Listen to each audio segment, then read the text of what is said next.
सवाल नंबर एक टन में कितने किलोग्राम होते हैं?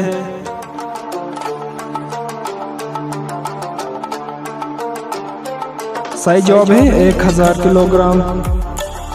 सवाल नंबर 2, माहौल किस जबान का लफ्ज है?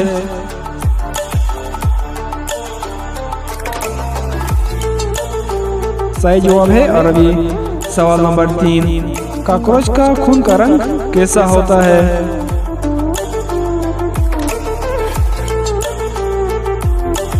सही जवाब है सफेद। सवाल नंबर 4, मरी के कितने चांद है?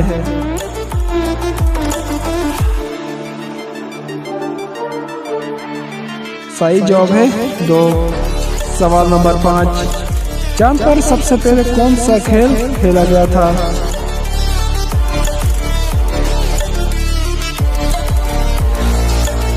सही जवाब है गोल्फ।